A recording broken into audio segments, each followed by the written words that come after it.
হয়, মই বৰ্তমান উপস্থিত আছোঁ বকৰ লংতুৰি পাহাৰত আৰু মোৰ কেমেৰা পাৰ্চনে দেখুৱাব সামগ্ৰিক পৰিৱেশটো যে ইতিমধ্যে এই লংতুৰি পাহাৰেৰে যি বকৰ পৰা লাম্পিলৈ যোৱা একমাত্ৰ যি পথ, এই পথটো ইতিমধ্যে বন্ধ হৈ পৰিছে। আজি দুপৰীয়া এই পথটো বন্ধ হোৱা বুলি গম পোৱা গৈছিল আৰু যিহেতুকে একমাত্ৰ পথ এইটো যথেষ্ট পাহাৰীয়া দুৰ্গম পথ আৰু এই পথটো ইয়াৰ বহু বছৰ পূৰ্বে নিৰ্মাণ কৰি উলিওৱা হৈছিল, যদিও ইয়াৰ নিৰ্মাণ কাৰ্যত যি অসম লোক নিৰ্মাণ বিভাগ তেওঁলোকে ইয়াৰ ওপৰত এই ৰাস্তাটো ঠিক কৰিবৰ বাবে বা যাতায়াত সুচল ব্যৱস্থা কৰি তুলিবৰ বাবে বিভিন্ন ধৰণৰ ব্যৱস্থা গ্ৰহণ কৰিছিল। আপোনালোকক দেখুৱাব অনুৰোধ জনাইছোঁ যে গাৰ্ডৱাল পৰ্যন্ত ইয়াতে বনাই থকা হৈছিল।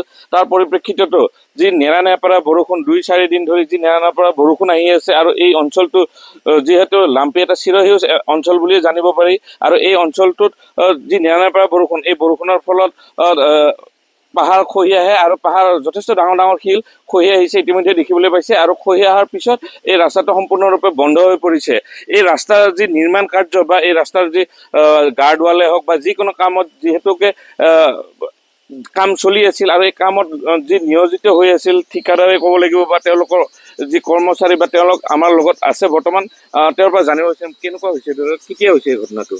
তো ঠিক দিনত 2 বজাৰ ভিতৰত হৈছে। খুব জোৰ বৰষুণ আহিছিলে, অসম্ভৱ বৰষুণ। সেই বৰষুণৰ সময়খিনিতে হৈছে। ইতিমধ্যে বৰষুণটো হৈ আছে 2-4 দিন ধৰি হৈ আছে, ৰেগুলাৰ হৈ আছে আৰু আপোনালোকে কাম চলি আছে পথটো সুৰক্ষাৰ বাবে চলি আছে। মানে কেনেকুৱা ধৰণৰ কাম কৰি আছিল আপোনালোকে? আমিতো এতিয়া যিখিনি পথটো সুচল কৰি ৰখাৰ কাৰণে গাৰ্ডৱাল কিবা কিবি এইখিনি যিখিনি বাৰিষাত সম্ভৱ সেই কামখিনি কৰি আছিলোঁ। হয়, এই লাম্পি অঞ্চলটো ইটো ৰাস্তাৰ পৰাই গৈ আছে। এতিয়া কিমানখন গাঁও এই ৰাস্তাৰ কাৰণে বন্ধ হৈ পৰিব বা তেওঁলোকে যাতায়াত কৰিব নোৱাৰিব? এতিয়াতো নষ্টিং যোৱা মেইন পথ আৰু লাম্পিৰ একমাত্ৰ পথ। হয়, ইয়াৰ মই গম পোৱাতো 15-20খন গাঁও আছে ভিতৰত। হয় হয় হয়, 15-20খন গাঁৱৰ মানে যাতায়াত কিমান দিনলৈকে মানে কেতিয়ালৈকে এই ৰাস্তাটো খুলিব পাৰিব বুলি আশা কৰা হৈছে? তো ডিপাৰ্টমেণ্টৰ এক্সপাৰ্ট আহিব, আহি চালে এই প্ৰগ্ৰেম বনাই কিনে এতিয়া যিমান সম্ভৱ 2-3 দিনৰ ভিতৰত কৰাৰ কাৰণে এটা পদক্ষেপ ল'ব, এডভাইচ দিব।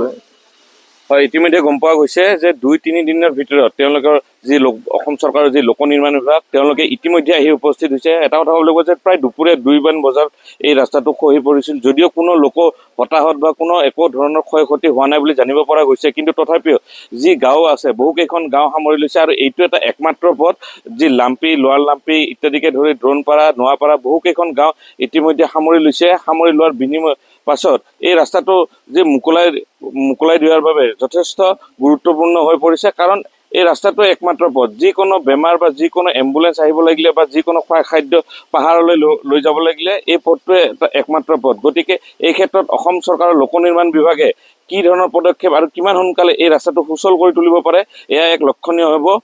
বকৰ পৰা কুলেন্দু কলিতাৰ ৰিপৰ্ট, ND24।